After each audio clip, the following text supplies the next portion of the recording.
ಇವತ್ತು ಸರ್ದು ಜನ್ಮದಿನ, ಹಾಗಾಗಿ ಅವರ ಒಂದು ಹುಟ್ಟುಹಬ್ಬವನ್ನು ಅರ್ಥಪೂರ್ಣವಾಗಿ ಆಚರಣೆ ಮಾಡ್ಕೊಳ್ತಾ ಇದ್ದಾರೆ. ಇವತ್ತು ಇಲ್ಲಿರ್ತಕ್ಕಂಥ ಎಲ್ಲ ದೇವ್ರ ಮಕ್ಕಳನ್ನ ಬಂದು ಅವ್ರ ಆಶೀರ್ವಾದ ಪಡ್ಕೊಂಡು ಇಲ್ಲಿಗೆ ಕಟ್ಟಡ ನಿರ್ಮಾಣಕ್ಕಾಗಿ 100 ಮೂಟೆ ಸಿಮೆಂಟನ್ನು ಕೂಡ ತೊಗೊಂಡು ಬಂದಿದ್ದಾರೆ. ದಯವಿಟ್ಟು ಜೋರಾಗಿ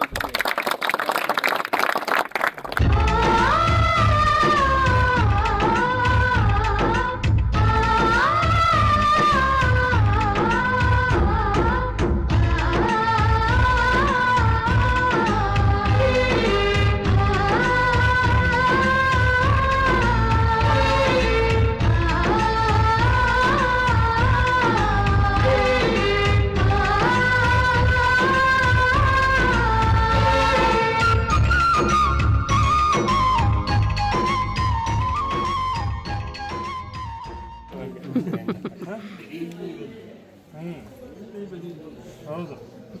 ನಮಸ್ಕಾರ. ಜನಸ್ನೇಹಿ ನಿರಾಶ್ರಿತರ ದೇವಸ್ಥಾನ, ನಿರಾಶ್ರಿತ ಮಕ್ಕಳ ದೇವಸ್ಥಾನ ಅಂತ ಹೇಳಬೇಕು. ಅಭಿಪ್ರಾಯ ಹೇಳೋಕ್ಕೇನಿಲ್ಲ. ನಾನು ಏನೇ ಹೇಳಿದ್ರು ನೀವಿಲ್ಲಿ ಬಂದು ನೋಡಿದ್ರೆ ಮಾತ್ರ ನಿಮಗೆ ಅರ್ಥ ಆಗಿರೋದು. ಯಾಕೆಂದರೆ ಅದು ಮಾತಲ್ಲಿ ಹೇಳಿ ನಿಮಗೆ ಅರ್ಥ ಮಾಡಿಸೋಂಥದ್ದಲ್ಲ. ಮನುಷ್ಯ ಇಂಥ ಆಶ್ರಮಗಳು ಇರಬಾರ್ದು ಭೂಮಿ ಮೇಲೆ ಅಂತ ಬಯಸ್ತೀನಿ ನಾನು. ಆದರೆ ನಮ್ಮ ಸಮಾಜದ ಇನ್ನೊಂದು ಮುಖ ಇದು, ಒಂದು ನೆರಳಲ್ಲಿರುವಂಥ ಮುಖ ಇದು. ಹೀಗೆ ಇರುತ್ತೆ. ಎಲ್ಲ ಸಮಾಜವನ್ನು ದೇವರು ಎರಡೂ ರೀತಿ ಬ್ಯಾಲೆನ್ಸ್ ಮಾಡಲಿಕ್ಕೆ ಅಂತ ಇಟ್ಟಿದ್ದಾನೇನೋ ಅಂತ ಅನಿಸ್ಬಿಡುತ್ತೆ. ಇಷ್ಟು ಜನ ಬುದ್ಧಿ ವಿಶೇಷ ಚೇತನರು ಮತ್ತು ದೈಹಿಕ ವಿಶೇಷ ಚೇತನರು ಮತ್ತು ವಯಸ್ಸಾದವರು ತುಂಬ ಜನರನ್ನು ಇಲ್ಲಿ ಮಕ್ಕಳ ಹಾಗೆ ನೋಡ್ಕೊತಿದ್ದಾರೆ. ಯೋಗೀಶ್ ಮತ್ತು ಅವರ ಇಡೀ ಕುಟುಂಬ ಮತ್ತು ಎಲ್ಲ ಬಳಗ. ಇದನ್ನು ಅವರು ಭಾಳಷ್ಟು ಸಲ ನಾನು ಸೋಷಿಯಲ್ ಮೀಡಿಯಾದಲ್ಲಿ ನೋಡಿದ್ದೀನಿ. ಏನೋ ಒಂದು ಇಲ್ಲಿ ಬರುವಂಥ ಒಂದು ಅವಕಾಶ ಬಂದು ನೋಡಿ ಭಾಳ ಏನು ಹೇಳಬೇಕು, ಇದು ಆನಂದ ಆಯಿತು ಅನ್ಬೇಕಾ ದುಃಖ ಆಯಿತು ಅನ್ಬೇಕಾ ಗೊತ್ತಿಲ್ಲ.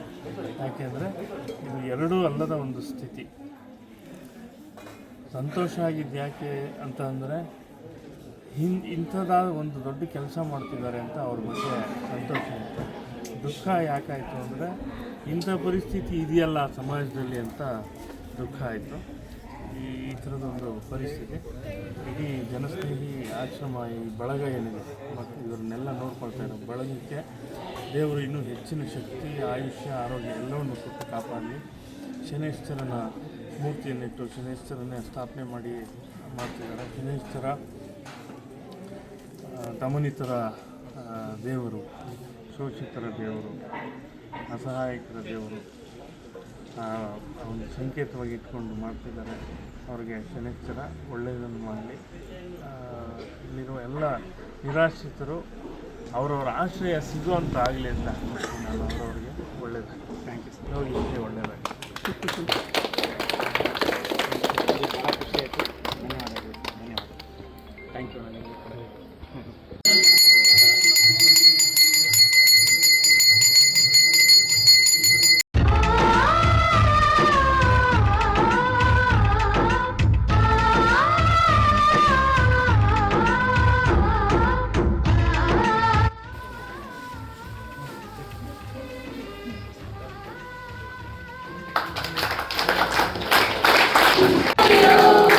Happy birthday to you. Happy birthday to you.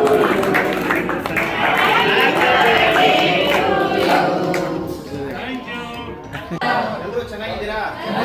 ವಿಶೇಷವಾಗಿ ನಾಗೇಂದ್ರ ಪ್ರಸಾದ್ ಸರ್ ಬಂದಿದ್ದಾರೆ. ಖುಷಿ ಆಗ್ತಾ ಇದೆ ನಮಗೆ. ಯಾಕಂತ ಹೇಳಿದ್ರೆ ಅವರ ಒಂದು ಜನ್ಮದಿನ, ಹಾಗಾಗಿ ಒಂದು ಅರ್ಥಪೂರ್ಣವಾದಂಥ ಹುಟ್ಟುಹಬ್ಬನ ಇಲ್ಲ ಆಚರಣೆ ಮಾಡ್ಕೊಳ್ಬೇಕಂತ ಹೇಳಿ ಬಂದಿದ್ದಾರೆ. ಮುಖ್ಯವಾಗಿ ಇಲ್ಲಿರ್ತಕ್ಕಂಥ ಎಲ್ಲ ದೇವ್ರ ಮಕ್ಕಳ ಆಶೀರ್ವಾದ ಸಿಗ್ಬೇಕು. ಅವರಿಗೆ ಆಯುಷು, ಆರೋಗ್ಯ, ಕೀರ್ತಿ, ಸಂಪತ್ತು ಎಲ್ಲವನ್ನ ಭಗವಂತ ಕಲಿಸಲಿ. ಸೊ ದಯವಿಟ್ಟು ಮುಂದೆ ಬನ್ನಿ ಸರ್, ಎಲ್ಲರೂ ಆಶೀರ್ವಾದ ಮಾಡಿ ದಯವಿಟ್ಟು.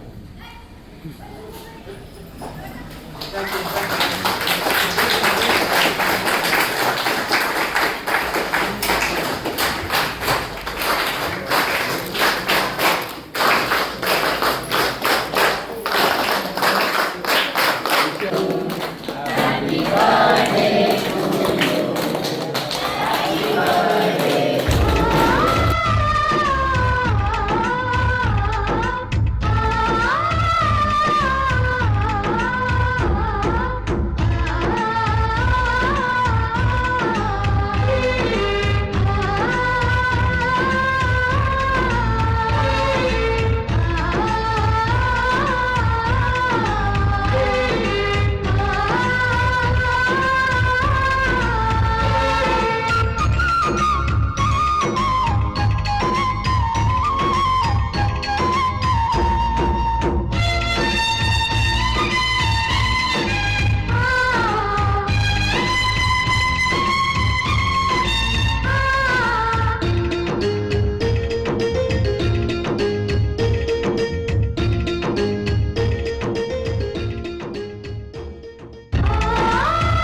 ಪಾರ್ಕ್ ಅವ್ರಿಗೆ ಓಡಾಡೋದಕ್ಕೆ. ಬಟ್ ಇಲ್ಲಿ ಯಾರೇ ತಂದೆ ತಾಯಿ ತಂದು ಸೇರ್ತೀನಿ, ನಮ್ಮ ಅಪ್ಪನ ನೋಡ್ಕೊಳ್ಳಿ 50,000 ಕೊಡ್ತೀನಿ, 20,000 ಕೊಡ್ತೀನಿ ಅಂಥವ್ರಿಗಿಲ್ಲ ಅವಕಾಶ ಇಲ್ಲ. ಏನಿದ್ರು ನಿರ್ಗತಿಕರಾಗಿರಬೇಕು, ಅನಾಥವಾಗಿ ರಸ್ತೆಯಲ್ಲಿ ಮಲಗಿರಬೇಕು, ಊಟ ತಿಂಡಿಯಿಂದ ನರಳುತ್ತಿರಬೇಕು, ಅಂಥವ್ರಿಗೆ ಮಾತ್ರನೇ ಆಯ್ಕೆ ಮಾಡಿ ನಾನು ಕರ್ಕೊಂಡಿದ್ದೀನಿ.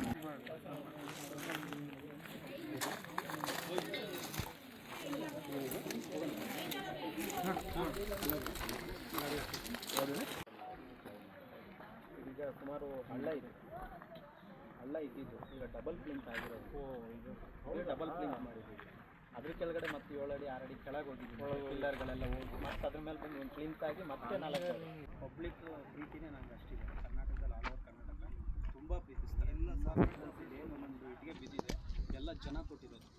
ಸೊ ಇಟ್ಟಿಗೆ ಆಗಿರ್ಬೋದು, ಜಿಲ್ಲೆ ಆಗಿರ್ಬೋದು, ಎಲ್ಲ ಜನನೇ ಪ್ರೋತ್ಸಾಹ ಕೊಟ್ಟು ಈ ಕೆಲಸ ನೀವು ಮಾಡ್ತಾ ಇದ್ದೀರಾ ಕರೆಕ್ಟಾಗಿ ಅಂತ ಹೇಳ್ಬಿಟ್ಟು ನನಗೆ ಈ ಜಾಗ ತೊಗೊಳೋದು ಎಷ್ಟೋ ಜನಕ್ಕೆ ಸಹಾಯ ಸಿಕ್ಕಿದೆ. ಸೊ ಆ ದುಡ್ಡನ್ನು ವೇಸ್ಟ್ ಮಾಡದೆ ಜಾಗನ ಖರೀದಿ ಮಾಡಿ ನೋಡಿ, ನೀವೇ ಬೆಂಗಳೂರು ಸಿಟಿಯಲ್ಲಿ ಒಂದು 30-40,000 ಕಷ್ಟ ಅಷ್ಟೇ ಅಂತಂದ್ರೆ ನಾನು ಇದು ಅರೌಂಡ್ 4 ಎಕರೆನೂ ಚಾರಿಟಿ ಹೆಸರು ಬರ್ತಿದ್ದೀನಿ. ಆ ಥರ ಕೆಲಸ ಮಾಡಿ ಫ್ಯೂಚರಲ್ಲಿ 4 ಜನಕ್ಕೆ ಹೆಲ್ಪ್ ಆಗಬೇಕು. 1 to 10ವರೆಗೂ ಎಜುಕೇಷನ್ ಫ್ರೀ. ಯಾರು ಬಡ ಮಕ್ಕಳಿರ್ತಾರೆ, ಗಾರೆ ಕೆಲಸ ಮಾಡ್ತಾರೆ, ಕೂಲಿ ಕೆಲಸ ಮಾಡ್ತಾರೆ, ಅಂಥವ್ರಿಗೆ ಮಾತ್ರ. ಸೊ ಇಲ್ಲಿ ಓದ್ಕೊಳ್ಳೋದು 1 to 10 ಎಜುಕೇಷನ್ ಫ್ರೀ ಇರುತ್ತೆ. ಹಾಸ್ಟೆಲ್ ಟೈಪ್ ಊಟ, ಮೆಡಿಸಿನ್ಸು, ಮನೆಗೆ ಮಲ್ಕೊಳ್ಳೋದು ಎಲ್ಲ ವ್ಯವಸ್ಥೆ ಇರುತ್ತೆ. ಸೊ ಆ ಥರ ಪ್ಲ್ಯಾನ್ ಮಾಡಿ ಯಾವುದೇ ಥರ ಫೀಸ್ ಪೇ ಮಾಡೋಂಗಿರಲ್ಲ. ಅವರು ಇಲ್ಲಿ ಬಂದು ಅವ್ರಿಗೆ ಇಂಟ್ರೆಸ್ಟ್ ಇದ್ದರೆ ಓದ್ಬೋದು, ತಂದೆ ತಾಯಿಗೆ ಇಂಟ್ರೆಸ್ಟ್ ಇದ್ದರೆ ಇಲ್ಲಿ ಕಳಿಸ್ಬೋದು. ಇವತ್ತು ಕಾಲೇಜು ಫ್ರೀ ಆಗಿರೋದ್ರಿಂದ ಇಲ್ಲಿ ಬಂದು ಎಲ್ಲಕ್ಕೆ ಸೇವೆ ಮಾಡ್ತೀನಿ. ಥ್ಯಾಂಕ್ ಯು ಎಲ್ಲರೂ ಒಟ್ಟಿಗೆ ಇದೇನೇ ಇರಲಿಲ್ಲ ಇಲ್ಲಿ.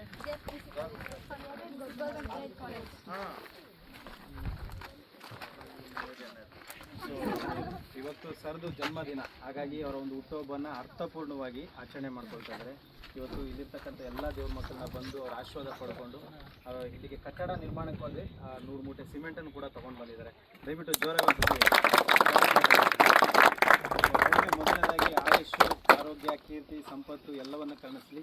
ಇದೇ ರೀತಿ ಸಮಾಜಮುಖಿ ಕೆಲಸಗಳನ್ನ ಮಾಡೋದಕ್ಕೆ ಅವ್ರಿಗೆ ಶಕ್ತಿ ಕೊಡಲಿ ಭಗವಂತ. ಇಡೀ ರಾಜ್ಯದ ಜನ ಏನಾದರೂ ಇವತ್ತು ತುಂಬ ಖುಷಿ ಪಡ್ತಾರೆ, ಸಾಂಗ್ಗಳನ್ನ ಕೇಳಿ ಎಂಜಾಯ್ ಮಾಡ್ತಾರೆ ಅಂತ ಹೇಳಿದ್ರೆ ಅವರ ಒಂದು ಅದ್ಭುತ ಬರವಣಿಗೆ ಅಂತ ನೋಡಿರೋದು. So thank you so much. ಇಲ್ಲಿಗೆ ಬಂದಿದ್ದಕ್ಕೆ ಧನ್ಯವಾದಗಳು ನಿಮಗೆ.